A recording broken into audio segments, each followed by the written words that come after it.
በዓለማችን ዛሬ ሰዎች ህይወታቸውን ከሚያጠፉባቸው ዋነኛው ነገር ጭንቀት ነው። ሐዘንና ጭንቀት ሰዎች ህይወታቸውን የሚያጠፉበት ዋናው ነገር ነው። ከሰዓታት በኋላ ምን ሊገጥመኝ ይችላል?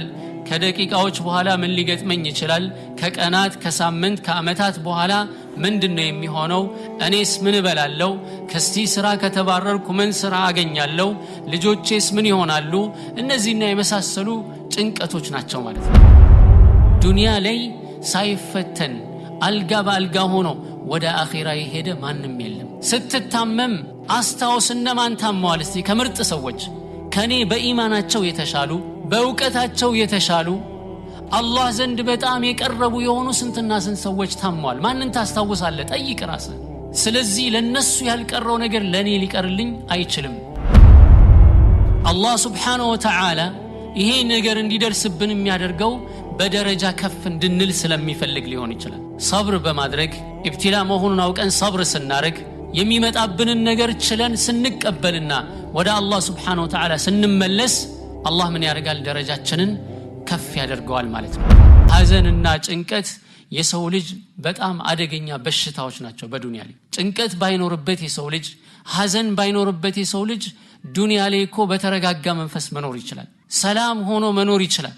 እነዚህ ሁለት አደገኛ ነገሮች ናቸው የሰው ልጅን ህይወት የሚያደፈርሱት ማለት ነው። ኢብኑ ቀይም ረሂመሁላሁ ተዓላ ምን ይላሉ? አርበዓቱን ተህዲሙል ርሱት ማለት ነው። እብኖች የሰው ልጅን አካላት የሚያዳክሙና የሚያፈራርሱት ናቸው።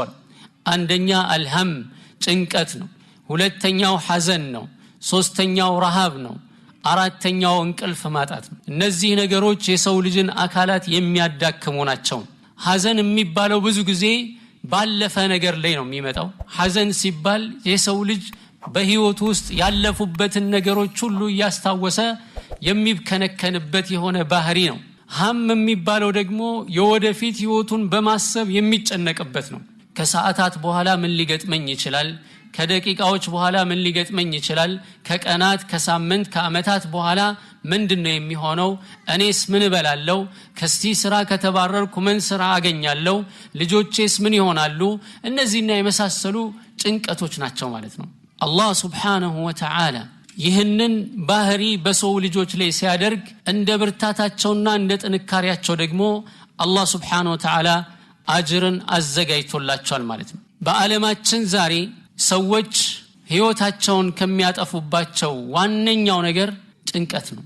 ሐዘንና ጭንቀት ሰዎች ህይወታቸውን የሚያጠፉበት ዋናው ነገር ነው። ሚን አዕዘሚ አስባብ الانتحار ከሰበቦች ሁሉ በዋናነት በከፍተኛ ደረጃ ወይም በከፍተኛ ቁጥር ላይ ያለው ሰዎች ራሳቸውን የሚያጠፉት ወይም ሌሎቹንም አጥፍተው ራሳቸውን የሚያጠፉበት ዋናው ምክንያት ይሄ ነው። ሐሳብ፣ ጭንቀትና ሐዘን ማለት ነው። ሰላም የለም። በአላህ ሱብሓነሁ ወተዓላ ካላመነ በተለይ አላህን ሱብሓነሁ ወተዓላ የማይፈራ ከሆነ ይህ አይነቱ ህይወት እንደሚገጥመው ምንም ጥርጥር የለውም። ሰዎች አሉ ዛሬ በመንፈስ ጭንቀት የሚዳክሩ ማለት ነው። መፍትሄ አጥተው የሚጨነቁ ማለት። አላህ ሱብሓነሁ ወተዓላ ግን እኛ እንደ ሙስሊምነት የሰጠን ትልቅ መፍትሄ አለ። ያንን መፍትሄ መጠቀም ነው ያለብን ማለት ነው። ስለዚህ ሰዎች በህይወታቸው ላይ ከሚያስጨንቃቸው ነገር መካከል የወደፊት እጣ ፈንታቸው ነው። ምን ሆናለሁ? ወደፊት ምን እበላለሁ? ምን እጠጣለሁ? ምንስ ይደርስብኛል? በእኔ ላይ ምን ይደርሳል? በቤተሰቤ ላይ ምን ይደርሳል? እነዚህ ነገሮች ናቸው የሰው ልጅን እረፍት የሚነሱትና ጭንቀት ውስጥ የሚከቱት ማለት ነው። አላህ ሱብሓነሁ ወተዓላ فمن يريد الله أن يهديه يشرح صدره للإسلام ومن يريد أن يضله يجعل صدره ضيقا حرجا كأنما يصعد في السماء كذلك يجعل الله الرجس على الذين لا يؤمنون. الله سبحانه وتعالى በዚህ አያት ላይ ምን ይለናል? አላህ ሂዳያ ሊሰጠው የፈለገውን ሰው ወደ ቀጥተኛው መንገድ ሊመራው የፈለገውን ሰው يشرح صدره للإسلام ለእስልምና ልቡን ያሰፋለታል። በእስልምና ላይ ደስተኛ ይሆናል፣ ልቡ ይረጋጋል፣ ሌላ ነገር ውስጥ አይገባም ማለት ነው። አላህ ሱብሓነሁ ወተዓላ እስልምናን የሰጠው ሰው ከዚህ በላይ ምን ኒዕማ አለ? ከዚህ በላይ እኮ በዚህ ዱንያ ላይ ካሉ ኒዕማዎች ሁሉ ትልቁ ኒዕማ ምንድነው? አላህ ሙስሊም ያደረገን እንደሆነ። ሙስሊም ካደረገን አላህን ሱብሓነሁ ወተዓላ ልናመሰግነው ይገባል። ሁሉ በእጃችን ያለው ማለት ነው።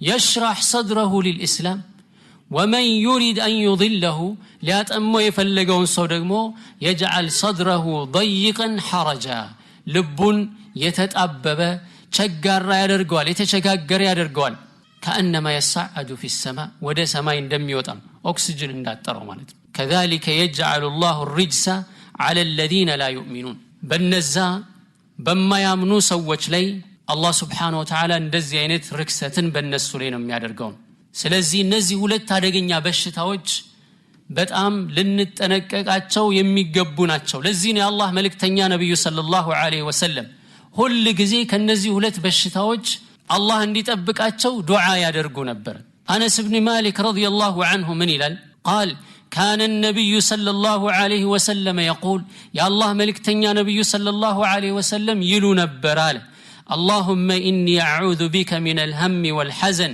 والعجز والكسل والجبن والبخل وضلع الدين وغلبة الرجال يا الله يلالو يا الله ملكتنيا نبي صلى الله عليه وسلم كنا الله يمرت أتشو أوتي مفاتيح الدنيا يا دنيان مكفشا هلو يتستأتشو نبي صلى الله عليه وسلم أي يا دنيا هلو يكربين إني أريد أن أجوع يوما وأشبع يوما أو كما قال النبي صلى الله عليه وسلم أنا بدنيا لي سنور منور مفلقوا على النبي صلى الله عليه وسلم عندك أن يبلغ بليلك أن يترابك منور مفلقوا مسكين وني منور نو بدنيا لي مفلقوا على الله ملكتنيا النبي صلى الله عليه وسلم دعاء يدرقون بالنبي صلى الله عليه وسلم اللهم إني أعوذ بك يا الله بانت تتبك اللهن من الهم والحزن كهم كجنكت بانت تتبك اللهن والحزن كحزن بانت تتبك اللهن يسو لجل يميدرسو حزن سو سيموتبت ብቻ አይደለም በህይወቱ የሚያዝን ሰው አለ በኑሮ የሚያዝን ሰው አለ በተሰጠው ነገር የሚያዝን ሰው አለ ለዚህ ነው አላህ መልእክተኛ ነብዩ ሰለላሁ ዐለይሂ ወሰለም ሁሉ ጊዜ በዱንያ በመንኖርበት ጊዜ انظروا الى من تحتكم ሁሉ ጊዜ ወደ በታቻችሁ ተመልከቱ ዱንያ ላይ ስትኖሩ የበታቻችሁን ተመልከቱ ከናንተ በታች የሆነ ሰው አለ እኔ የመጨረሻ ዝቅተኛ ሰው ነኝ ካልክ ካንተ በታች የሆነ ሰው አለ ተመልከት እሱን ማለት አባባል ምንድነው የሚባለው ጫማ የለኝም ብለህ አትዘን ለምን እግር የሌለው አለ ደግሞ እግር የሌለው አለ መጓዝ የማይችል አንተ ጫማ የለኝም ብለህ ነው የምታዝነው انظروا الى من تحتكم የበታቻችሁን ተመልከቱ ولا تنظروا الى من فوقكم ከናንተ በላይ ወዳለው አትመልከቱ ይሄ ምን ያደርጋል የአላህን Subhanahu Wa Ta'ala ኒዕማ እንዳትክዱ አላህ በእናንተ ላይ የዋለላችሁን ጸጋ እንዳትክዱ ይጠቅማችኋል አልহামዱሊላህ አላህ አይን ከሰጠኝ አልহামዱሊላህ አላህ እጅ ከሰጠኝ አልহামዱሊላህ መውጣት መግባት የምችልበት አካላት ከሰጠኝ አላህ Subhanahu Wa Ta'ala ሀብት ሰጥቷቸው ሀብታቸው ሁሉ በህክምና የሚጨርሱ ስንትና ስንት ሰዎች አሉ ህይወት ዱንያ ህይወት ማለት የዱንያ ህይወት ማለት ምንድነች እንደዚሁ ናት ለማንም ሞልታ አታቅሙ ዱንያ ተሟልታ አታቅም ለማንም እንዲሁ እንደለፋ ነው ሰውዬው ወደ አኺራ የሚሄደው ነዓም የአላህ መልእክተኛ ነብዩ ሰለላሁ ዐለይሂ ወሰለም ዱዓ ያደርጉ ነበር ይሄን ዱዓ ማሐፈዝ ያስፈልጋል ለአንድ ሰሃቢ ነብዩ ሰለላሁ ዐለይሂ ወሰለም መስጂድ ሲገቡ የሆነ ሰዓት ላይ መስጂድ ቁጭ ብሎ አገኙት ጥቅልል ብሎ ቁጭ ብሏል የሰላት ወቅት አይደለም በዚህ ሰዓት ላይ መስጂድ ምን ታረጋለህ አሉት ነብዩ ሰለላሁ ዐለይሂ ወሰለም ምን ሆኜ ነው እዚህ ያየው አሉት የአላህ መልእክተኛ ሆይ አሉ ችግር ነው እዚህ ያመጣኝ አላቸው እዳ ተሸክም ያለው በዝቶብኛል እዳ ችግር ላይ ነኝ የአላህ መልእክተኛ ሆይ አላቸው ታዲያ ይሄ ለዚህ መፍትሄው ልንገርህ እንዲያሉት ነብዩ ሰለላሁ ዐለይሂ ወሰለም አዎ የአላህ መልእክተኛ ንገሩኝ አላቸው ከዛ ምን አሉት قل بل اللهم إني أعوذ بك من الهم والحزن وأعوذ بك من العجز والكسل وأعوذ بك من الجبن والبخل وأعوذ بك من غلبة الدين وقهر الرجال يميلون دعاء أدرقالوت طواتنا ماتا بتبالو مسرت صحابي طواتنا ماتا رق رأسو تاريكون سنناقر من إلال والله إلال كزيا يانن كنقرين بحالا يانن دعاء سادرق باجر قزي وسط الله سبحانه وتعالى هلو النقر أدا يميبال نقر كلايلي أكالل للي الله اللهم الله أعوذ بك بان تتبك اللو من الهم والحزن كጭንቀት كحزن بان تتبك اللو والعجز والكسل እንደዚሁም ደካማ ከመሆንና ከስንፍና بان تتبك اللو والجبن والبخل كفرينت بان تتبك اللو فري كمهون ማለት ነው ከስስታምነት بان تتبك اللو ያ አላህ ፈሪ ከመሆን ጠብቀኝ ማለት ነው። ስስታም ከመሆን ጠብቀኝ ያ አላህ።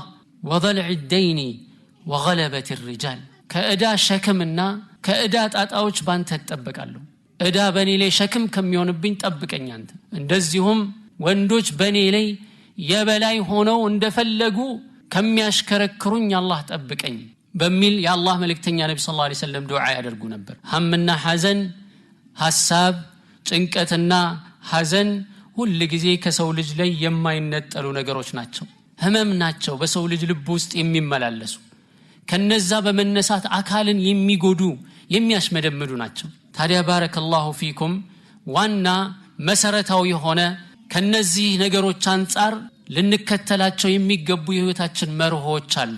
ከነዛ መካከል አንደኛ ልናውቅ የሚገባን በህይወታችን እንደ መርሆ ልንወስድ የሚገባንና ሐዘንን ከላያችን ላይ እንዲላቀቅ እንዲቃለል፣ ጭንቀትና ሐሳብ ከላያችን ላይ እንዲቃለል እንዲላቀቅ የምንጠቀማቸው ሁኔታዎች አሉ ማለት ነው።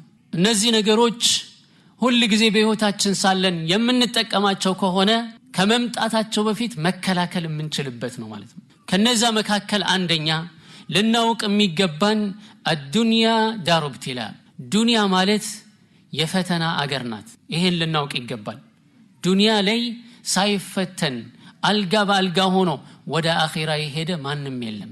ሐታ አላህ ሱብሓነሁ ወተዓላ የወደዳቸው ነቢያቶች ስትታመም አስታውስ እነማን ታመዋል እስቲ ከምርጥ ሰዎች ከኔ በኢማናቸው የተሻሉ በእውቀታቸው የተሻሉ አላህ ዘንድ በጣም የቀረቡ የሆኑ ስንትና ስንት ሰዎች ታመዋል። ማንን ታስታውሳለህ? ጠይቅ ራስህን። ስለዚህ ለነሱ ያልቀረው ነገር ለኔ ሊቀርልኝ አይችልም።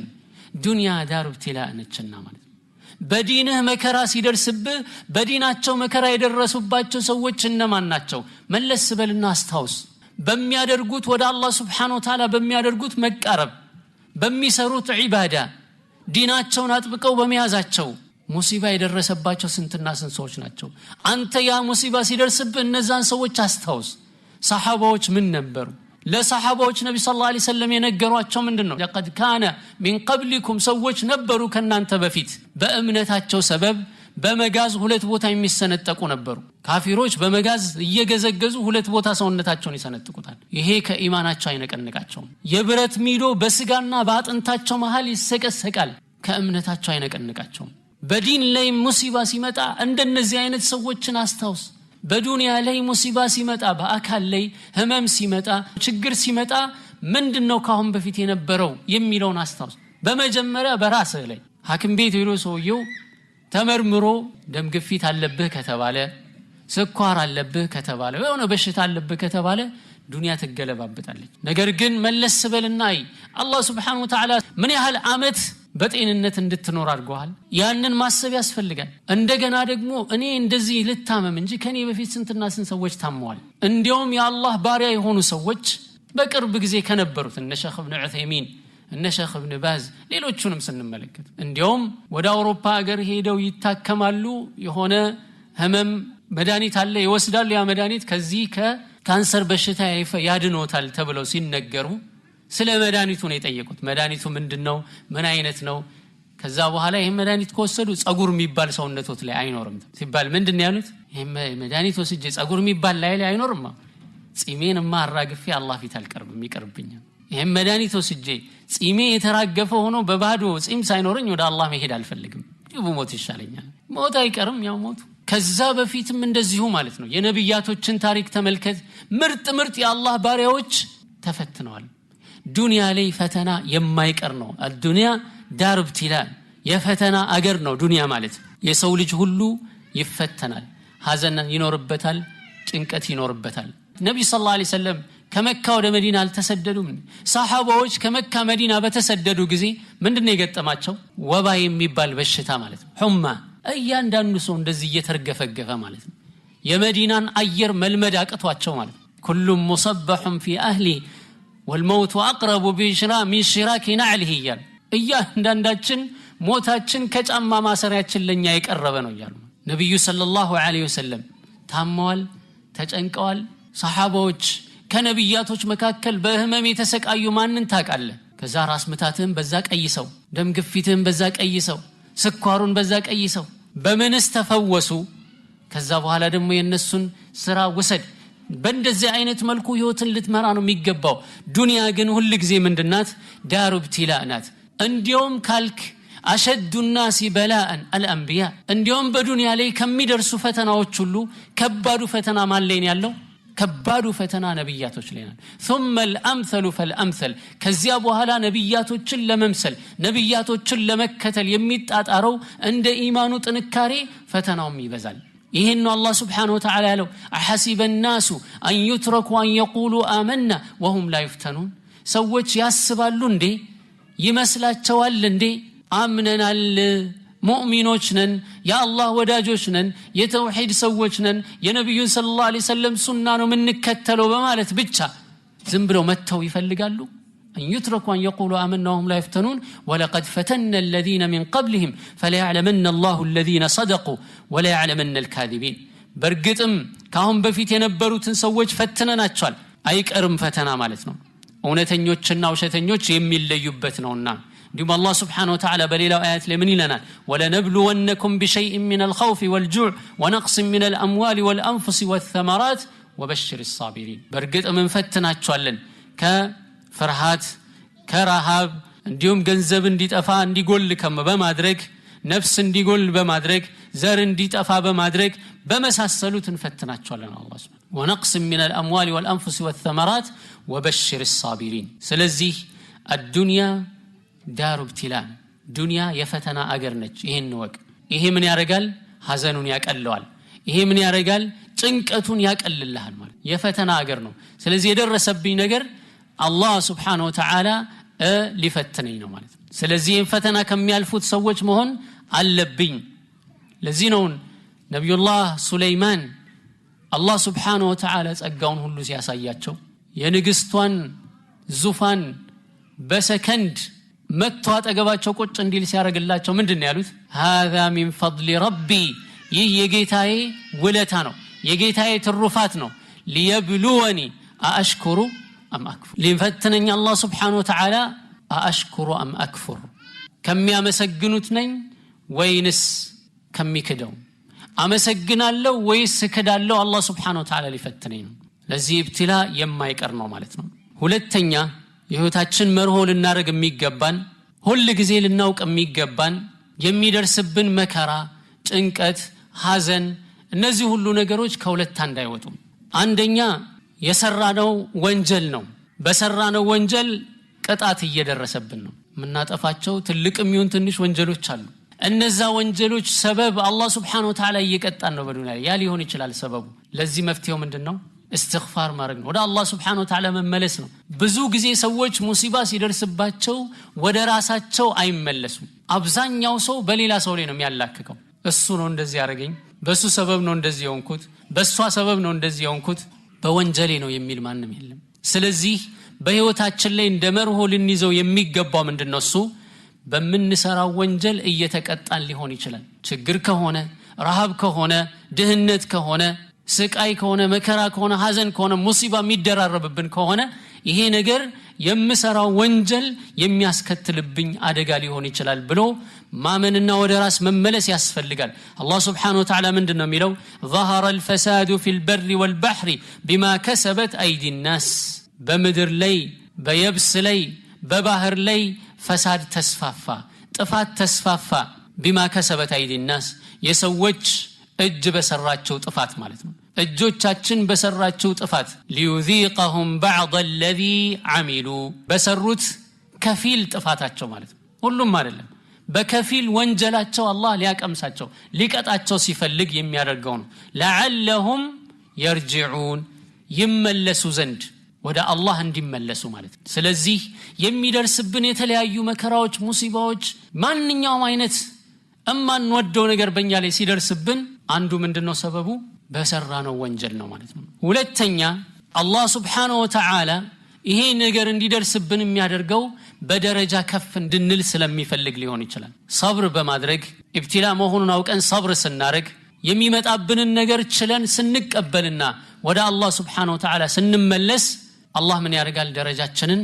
ከፍ ያደርገዋል ማለት ነው ወንጀላችንን ያብስልናል በዚህ አይነት ሁኔታ ላይ ማድረግ የሚገባን ምንድነው እሱ ሰብር እንጂ ሌላ ነገር የለም ሰብር ማድረግ ነው መልካምን ነገር መስራት ነው እንደዚሁም እነዛን ጭንቀቶች በተቻለ መጠን አዝካሮችና ዱዓዎችን በመጠቀም ለማስወገድ መሞከር ነው ለዚህ ነው አላህ Subhanahu Wa Ta'ala ምንድነው ያለው ወልዩመሕስ الله الذين آمنوا ويمحق الكافرين وما أصابكم يوم التقى الجمعان ሁለቱ ጭፍሮች በተገናኙ ጊዜ በኡሁድ ጦርነት ላይ የሙእሚኑ ጭፍራና የካፊሩ ጭፍራ በተገናኘ ጊዜ በሙስሊሙ በሙእሚኑ ላይ የደረሰው አደጋ ምንድነው እሱ فبإذنillah በአላህ Subhanahu Wa Ta'ala ፍቃድ እንጂ ከአላህ ፍቃድ ውጭ ካፊሮች በሙስሊሞች ላይ አደጋ ሊያደርሱ አይችሉም ወለን يجعل الله للكافرين على المؤمنين سبيلا እንዳለው አላህ Subhanahu Wa Ta'ala አላህ ለካፊሮች በሙእሚኖች ላይ ምንም አይነት መንገድ አያደርግም እሱ ፈቅዶ እንዲሆን ካላደረገ በስተቀር ማለት فبإذنillah وليخزي الفاسقين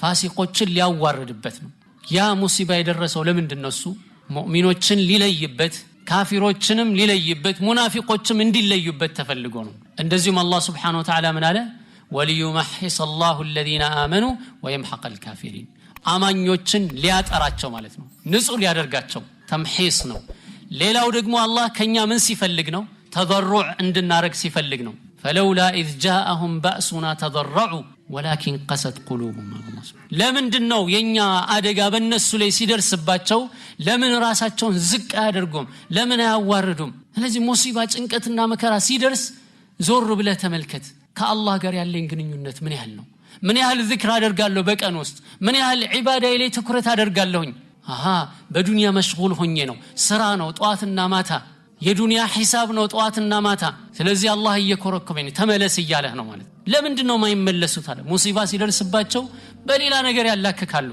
መመለስ ነው ያለባቸው ሌላው በህይወታችን ልንከተል የሚገባው መርሆ በእንደዚህ አይነት ጭንቀትና ሐዘን ወቅት ላይ استحضار الثواب አጅሩ ምን ያህል ነው በሐዘን በሚደርስብን ሐዘን ሰበብ በሚደርስብን ጭንቀት ሰበብ እምናገኘው አጅር ምንድነው እሱን አቢ ሰዒድ الخدري እንደማ አቢ ሁረይራ ረዲየላሁ ዐንሁ ባስተላለፉት ሐዲስ የአላህ መልእክተኛ ነብዩ ሰለላሁ ዐለይሂ ወሰለም ምን ይላሉ ማ يصيبul ሙስሊማ ሙስሊምን የሚደርስበት ነገር አይኖርም من نصب ولا وصب ከድካም እንዲሁም ከህመም ولا هم ولا حزن ሐዘን ቢደርስበት እንዲሁም ጭንቀት ቢደርስበት ولا اذن አደጋ ሙሲባ ቢደርስበት ولا غم ሌላ እረፍት የሚነሳ እንቅልፍ የሚነሳ የሆነ ጭንቀት ቢደርስበት حتى الشوكة يشاكها እንዲሁም እሾክ እንኳን ብትወጋው ማለት ነው እሾክ እንኳን ብትወጋው إلا كفر الله بها خطاياه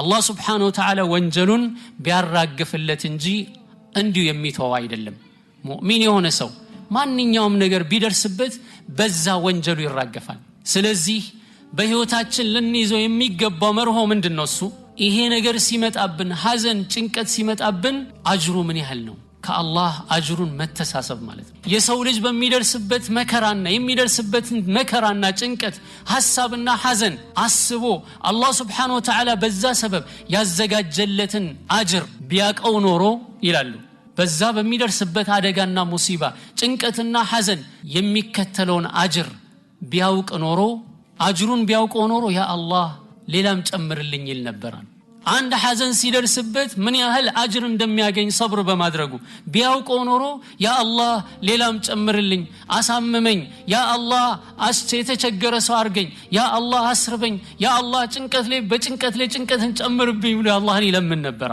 አጅሩ በጣም ከፍተኛ ከመሆኑ የተነሳ ማለት ስለዚህ እያንዳንዱ የምናደርጋቸው በህይወታችን ውስጥ የምናደርጋቸው ውጣ ወረዶች ሁሉ አጅር አላቸው ማለት በአላህ እስካመንን ከአላህ እስከተሳሰብን ድረስ ማለት ዛሬ ሙስሊም የሆነ ሰው ሙእሚን የሆነ ሰው ስንትና ስንት ጭንቀት አለበት ከጭንቀቶቹ አንዱ በምን አይነት ነው ሁስና ኻቲማዬ ምንድነው ብሎ ይጨነቃል መጨረሻ ህይወቴ በምንድነው የሚሆነው በላ ኢላሃ ኢላላህ ላይ ሞት ይሁን ያ አላህ ልጆቼስ ምን ይሆኑ ይሁን ቤተሰቦቼስ ምን ይሆኑ ይሁን ይጨነቃል ሙእሚን የሆነ ሰው ይሄ ሁሉ ምንድነው እሱ አጅር አለው እያንዳንዱ የሚያረጋቸው ውጣ ወረዶች የሚደርሱበት ሁሉ አጅር እንዳለው ማሰብ ያስፈልጋል ማለት ነው ሌላው ምን ይላሉ ዑለማዎቹ دوام الحال من المحال አንድ አይነት ሁኔታ እስከ መጨረሻው በዛ አይነት መልኩ መቀጠል ይሄ የማይሆን ነገር ነው ስለዚህ احسان الظن بالله ላይ احسان الظن برب احسن الظن بربك በጌታ ላይ መልካም ጥርጣሬ ይኑርህ ወዕለም አነ الفرج قريب